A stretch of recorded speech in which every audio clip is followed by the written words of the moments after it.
Ladies and gentlemen, we are gathered here today to mourn the sad loss of the British hospitality sector. It had a good life. There were pints pulled, meals cooked, laughter reverberated inside its walls. Friends were made, romances blossomed. Occasionally, headbutts happened outside. But after a long battle against a terminal illness, unfortunately, the hospitality sector has now passed away. May it rest in peace. The fact is, we have been put into a lockdown by stealth, and it has sounded the death knell for thousands of pubs and restaurants, and probably many hotels as well. Millions in Britain have cancelled their Christmas plans after Chris Whitty stood before us and issued yet another slideshow of doom. The man whose predictions make Michael Fish look like the Oracle has promised us that he's absolutely 100% right this time, and that Omicron may well not be less harmful than Delta, and that, according to his projections, we'll probably all have had COVID within a few weeks. It's all very well and good, Whitty and co, saying that they're not closing down the pubs and restaurants. But they have. Because when you're confronted with information like that, people stay away. Now, fair enough, it is what it is. But the fact is that this is going to push people over the edge. UK restaurants and pubs fear a 40% cut in Christmas takings. It's thought that over the Christmas period alone, £8 billion will be lost by the hospitality sector. We all know that's unsustainable. Monday to Sunday of last week showed a 13% drop in trade and a 15% increase in cancellations. That was last week, so goodness only knows what it's going to be like this week. Never before has the song Empty Chairs and Empty Tables seemed so appropriate. Just look at some of these pub and restaurant owners who I came across on Twitter yesterday. I believe we can bring up a couple of those pictures now. So, yes, look at that. I mean, it's shocking, isn't it? We've got one there, Adam Brooks, I believe that one is maybe, and then we've also got another one from Damien Wozniak as well, just to show what's really been going on. I mean, it's desolate, isn't it? It's barren. Now, Scotland's hospitality sector as well has reportedly already lost £1 billion due to Christmas cancellations. It's a double whammy for them, isn't it?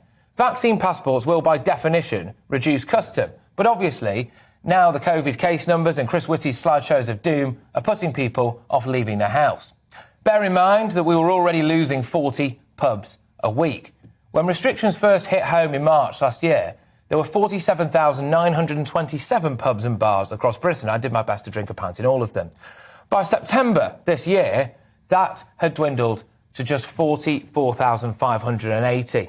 So 3,247 closures took place in the first 18 months of the pandemic as well. The West End has been obliterated. The arts and culture hub of England has been decimated. The Lion King called off shows on Tuesday and Wednesday due to COVID-enforced absences. Among cast and crew, that was actually. Life of Pi at Wyndham's Theatre pulled 5 shows from the 9th to the 13th of December. The Royal Shakespeare Company's Comedy of Errors at the Barbican in London has also cancelled all performances until the 22nd of December due to COVID cases. And it's hit the stock market as well. Premier Inn's owner, Whitbread, and Intercontinental Hotels Group were among the biggest fallers on the FTSE 100, losing 3.5% and 3.3% respectively. On the FTSE 250, JD Wetherspoon shed 5.4%, while the Wagamama's owner, Restaurant Group, declined by 3.9%. Industry insiders are now pleading with Rishi Sunak to bail them out. And he's going to have to, which means we're going to have to, doesn't it? Because it's our money at the end of the day. Look, I'd really hoped that we'd learned some lessons from the last pandemic. I'd really hoped that Whitty and co might have changed their tune. But they haven't. Here we go again. COVID is the priority now over everything else. And I'm not diminishing the fact that people will get ill from Omicron. People may well die. And please don't think that I'm downplaying that. That is terrible. But now our medical community, or certainly those at the top of it, and it looks as though our government as well, are of the view that Omicron now is worse than the collective damage caused by killing off the hospitality sector, damaging children's education and mental health, turning the NHS into the National COVID Service, potentially harming the travel industry and stifling the economy in a way that will mean that our grandchildren will end up paying the tab. It's blinkered. It's very, very blinkered. And I've got to be honest with you, I'd be more willing to accept it if the man dishing out the predictions had got more of them right before.